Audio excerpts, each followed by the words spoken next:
bien, hermanos, leemos el último texto del capítulo 1 del Génesis y los 3 primeros del capítulo 2. Y vio Dios todo lo que había hecho, y he aquí que era bueno en gran manera. Y fue la tarde y fue la mañana el sexto día. Así fueron acabados los cielos y la tierra y todas sus huestes. Y en el séptimo día completó Dios la obra que había hecho. Y reposó en el séptimo día de toda la obra que había hecho. Y bendijo Dios el séptimo día y lo santificó, porque en él reposó de toda la obra que él había creado y hecho. Bendito sea nuestro Padre por su amor maravilloso hacia nosotros. En el capítulo 1 le pusimos un título prácticamente a todo el capítulo. Era calidad de vida. Calidad de vida.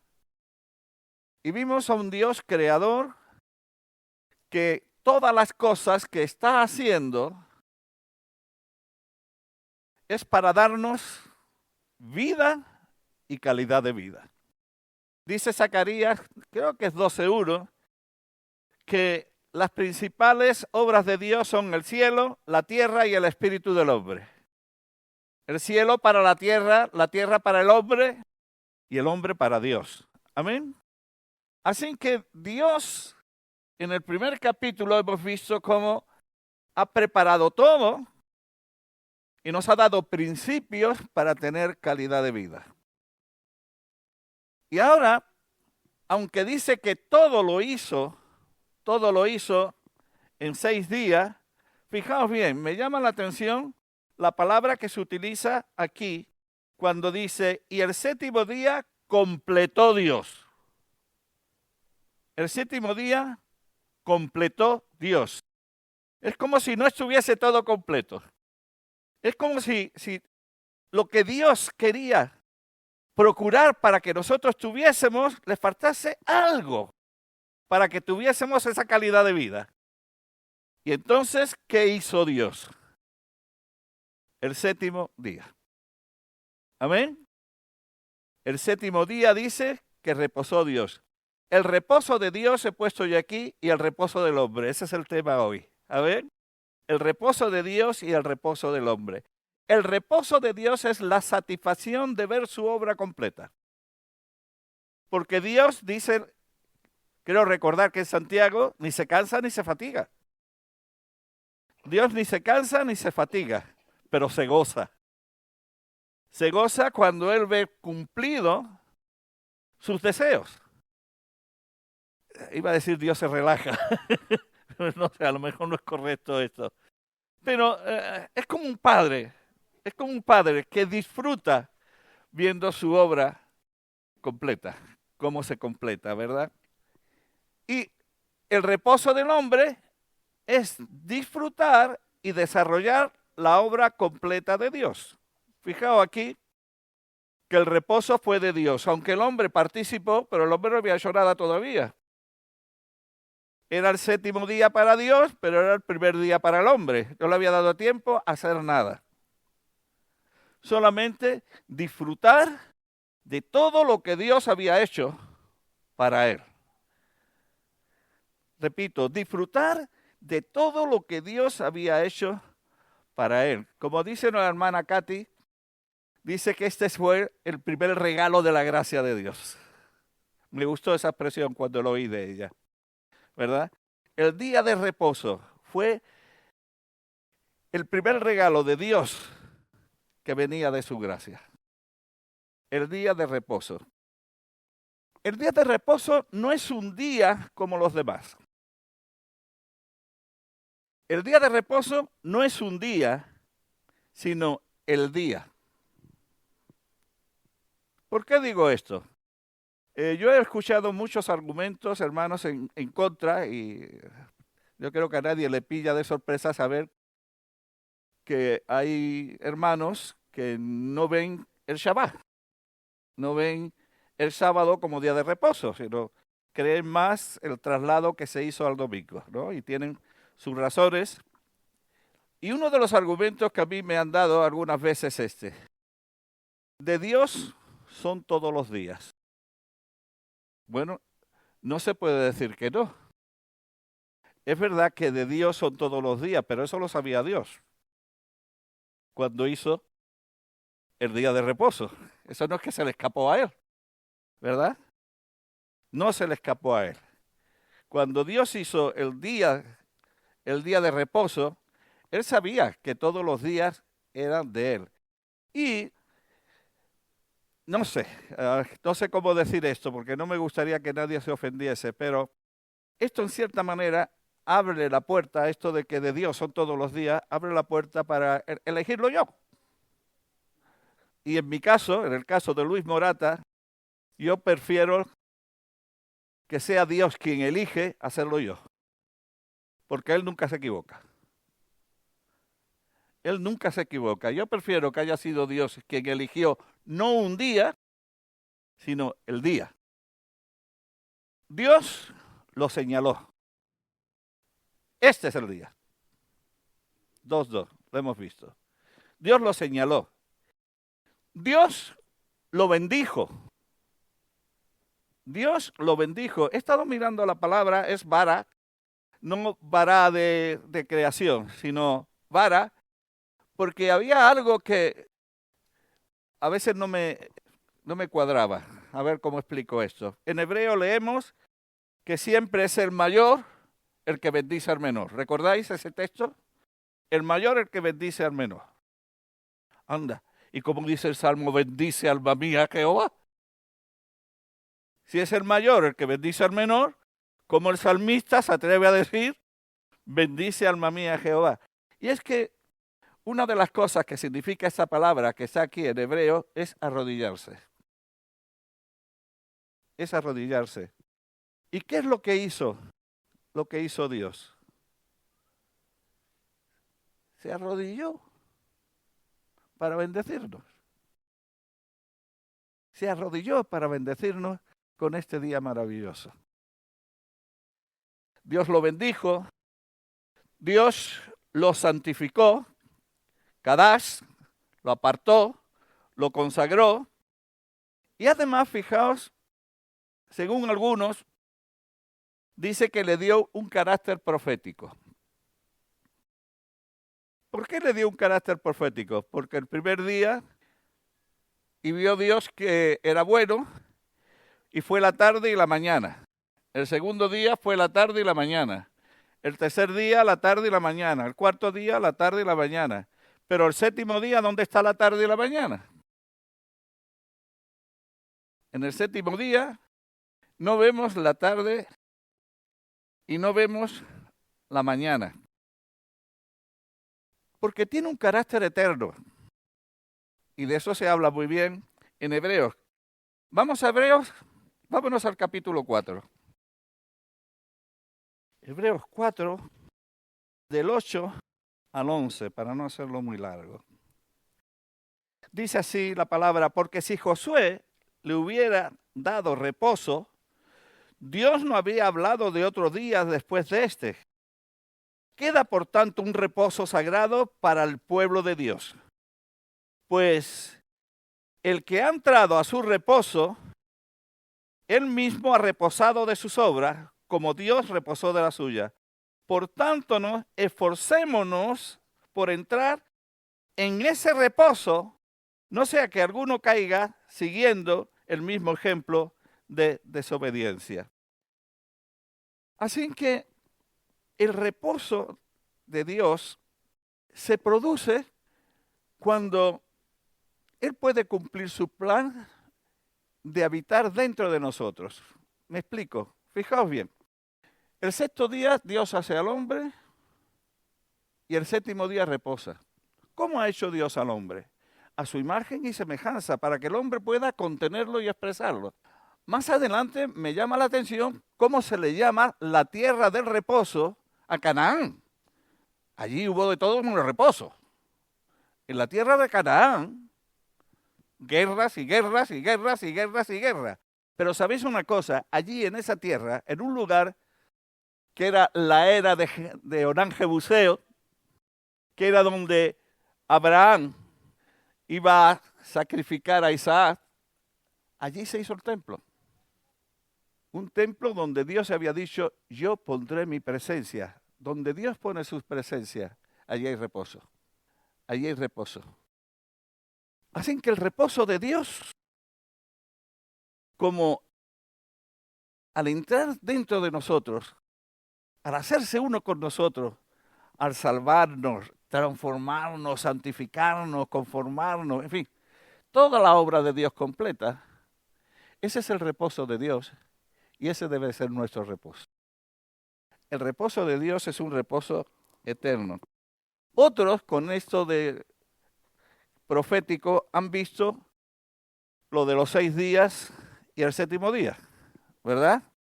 ¿Hasta en qué año están según el calendario judío desde Adán hasta ahora? 5.700 y pico, ¿verdad? Parece ser que el Señor está muy cerca, los 6 días, y luego los 1000 años del milenio. Algunos han visto esto, yo ni le digo sí ni le digo no, sencillamente lo respeto. ¿Debemos de guardar los hijos de Dios en el nuevo pacto el día de reposo? El problema no está con el día de reposo, sino cuál es el día de reposo. Porque yo estuve muchos años guardando el día de reposo porque creí que era el domingo. Pero sabía que para Dios era importante que yo guardase el día de reposo. Y lo hacía el domingo. Era como me habían enseñado, era como yo lo aprendí. El problema, y luego si queréis entramos un poquito en esto, es si es el sábado o si es el domingo. Yo, hermanos, creo que es el sábado, ¿verdad? Pero el problema no es si está bien guardar el día de reposo o no. El problema puede ser pues, si es sábado o si es domingo. Para algunos es domingo, para muchos de nosotros es el Shabbat, el sábado, ¿verdad? Ahora, yo digo que sí, que hay que guardar el día de reposo, porque según declaración del Señor Jesús, Él dijo que en Marcos 2:27, que el día de reposo había sido hecho para el antropos. Y la palabra antropo es hombre en griego. No dijo había sido hecho para Israel. Era para el hombre completo. El hombre, desde Adán para adelante. El día de reposo fue hecho para el hombre. Sí, creo que debemos guardarlo, porque los apóstoles y creyentes al principio lo guardaban. Fue a partir del segundo siglo o al principio del tercero cuando se empezó a cambiar el día de reposo del sábado al domingo. Y con Constantino ya se oficializó. Se oficializó. Pero nuestros queridos hermanos de el principio, después de la resurrección de Yeshua, ellos seguían reuniéndose el sábado. Alguien dijo una vez, ¿y si la voluntad de Dios era que los gentiles guardasen el Shabbat, el sábado? ¿Por qué no salió eso a la luz en Hechos 15, cuando se trató el problema de qué hacemos con los gentiles? ¿Qué hacemos con ellos? Porque resulta que están creyendo, están aceptando el nuevo pacto y el Espíritu Santo los está bautizando. ¿Por qué allí lo único que se pide es guardarse de inmundos, de ahogados, de fornicación y de sangre? Bueno, eso era para empezar. Porque luego, en Hechos, en el versículo 21, en donde mismo se habla del concilio, dice, porque cada sábado tiene a Moisés que se les enseña. Eso quiere decir dos cosas. No vamos a meterle todo de golpe, pero como siguen reuniéndose los sábados, allí se les va a ir enseñando todas las cosas. ¿Cómo guardar el sábado hoy? Guardando los principios bíblicos con sabiduría. Ahora, fijaos bien, lo de principios bíblicos lo digo a conciencia, porque se ha hecho demasiado énfasis en, digamos, las formas más que en los principios. Se ha hecho demasiado énfasis más en esto se debe hacer, esto no se puede hacer, esto cuidado, esto no hagas, no hagas, no hagas. Cuando a veces esa rigidez ha hecho más daño que bien. Me explico. El Señor Jesús dice, luego si eso lo leemos, los textos, que el Shabbat fue hecho para el hombre, no el hombre para el Shabbat. Y además, o antes de sanarle el brazo al que tenía la mano seca, les preguntó, ¿es bueno hacer bien en Shabbat? ¿Es bueno hacer bien en Shabbat? Porque algunas veces, para hacer bien en Shabbat, había que saltarse el día de reposo, entre comillas. Por ejemplo, los sacerdotes. Los sacerdotes trabajaban más en Shabbat que los demás días. ¿Se lo saltaban o no? ¿Sabéis un problema que hubo con Shammai y Hillel? Shammai y Hillel eran dos rabinos que eran los que más pesos tenían en el tiempo de Jesús. Aunque habían muerto como entre 60 o 70 años antes, ¿verdad? En el tiempo de Jesús quedaba pues un nieto de Hillel llamado Gamaliel y Saulo de Tarso se crió a sus pies. Se dice que en aquel tiempo pues no había nadie con la inteligencia, aún los discípulos de Shammai y de Gamaliel no tenían la inteligencia que tenía ellos Gamaliel, Hillel, ni Shammai.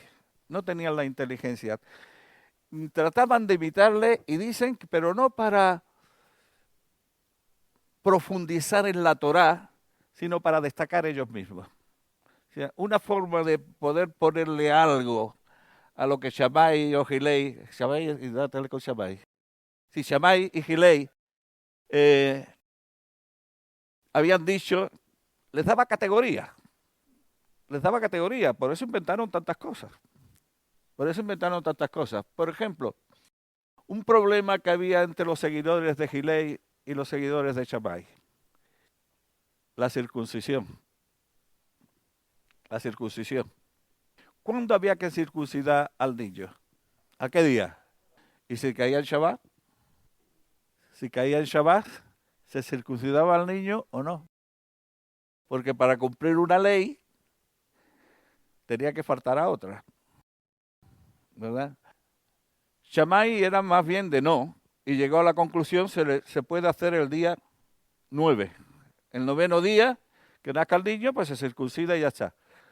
Pero en cierta manera era faltar a la ley del octavo día. ¿Veis? Entonces, principios bíblicos. ¿Acordáis? Creo que fue el otro día cuando conté lo de don Miguel de Unamuno.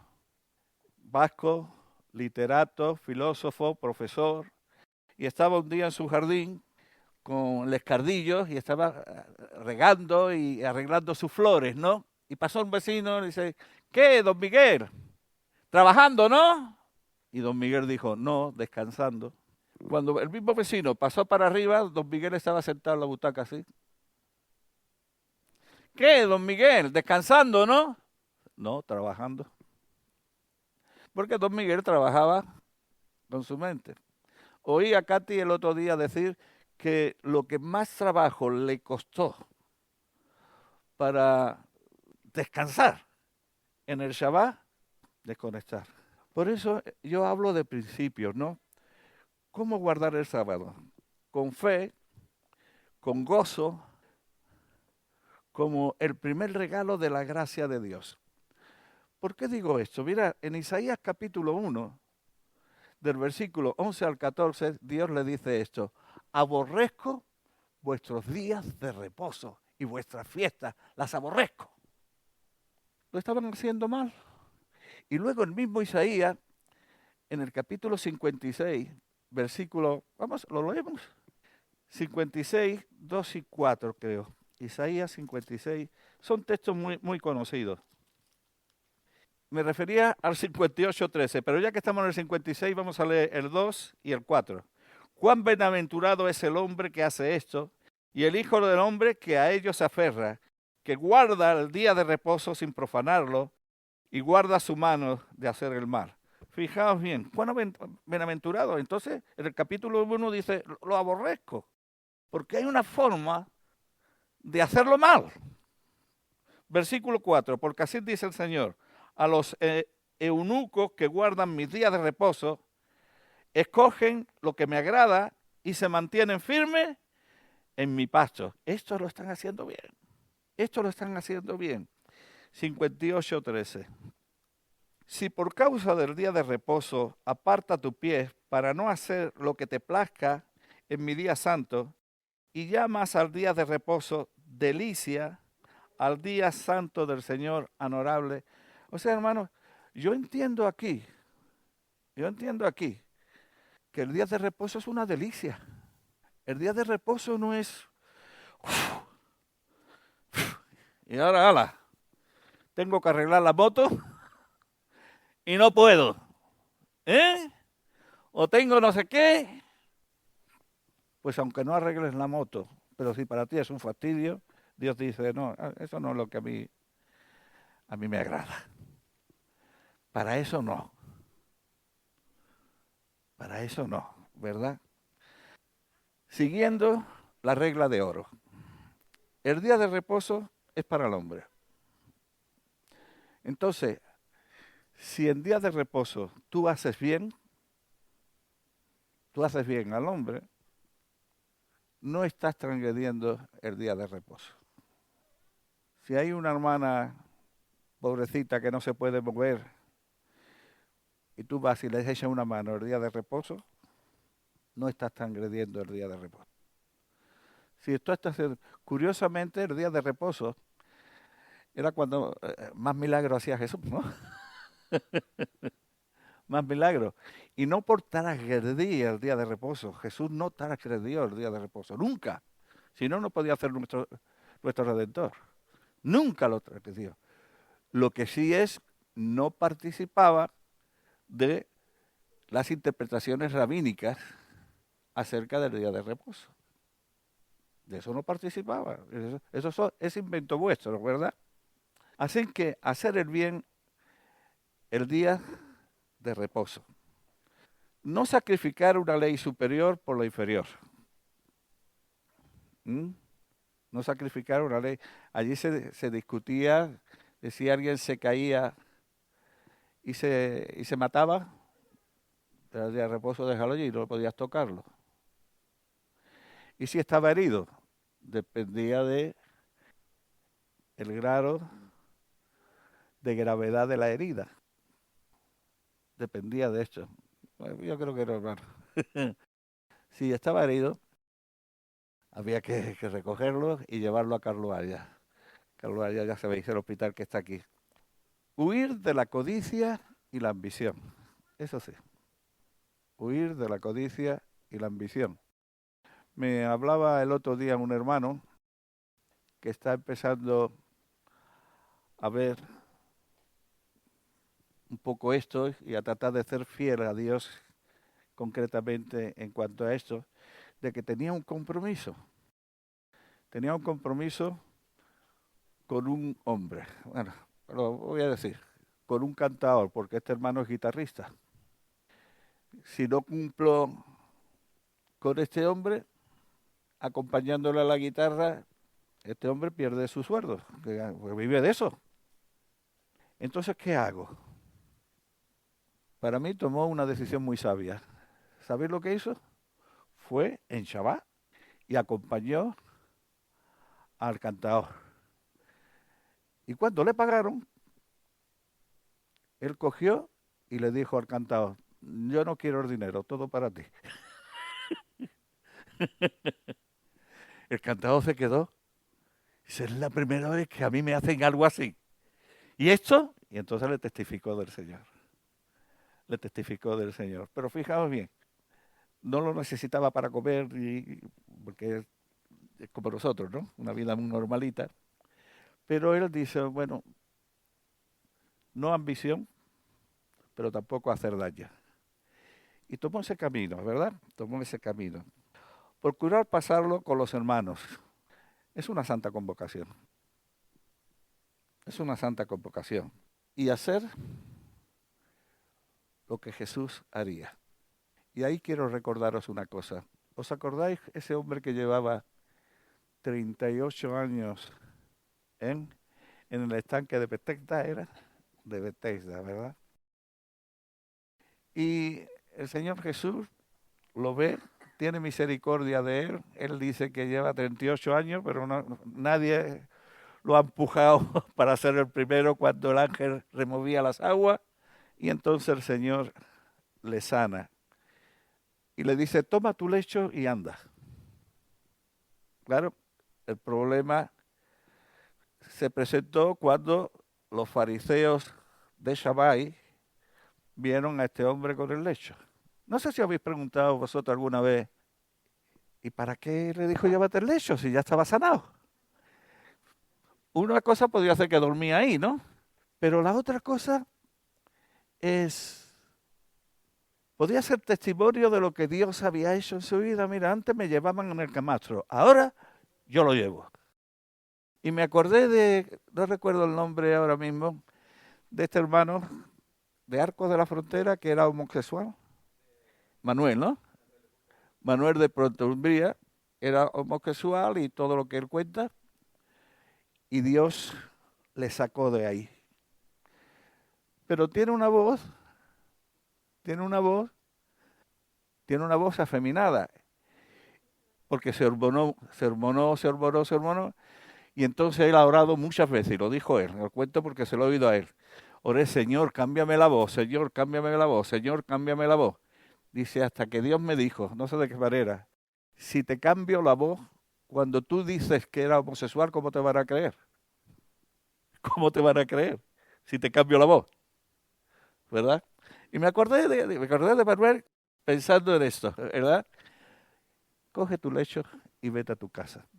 Y ahora los seguidores de Shammai le dicen que por qué lleva el lecho. Ay, el que me sanó me lo dijo así. ¿Y quién te sanó? No lo sé. Luego se encuentra con Jesús y es Jesús.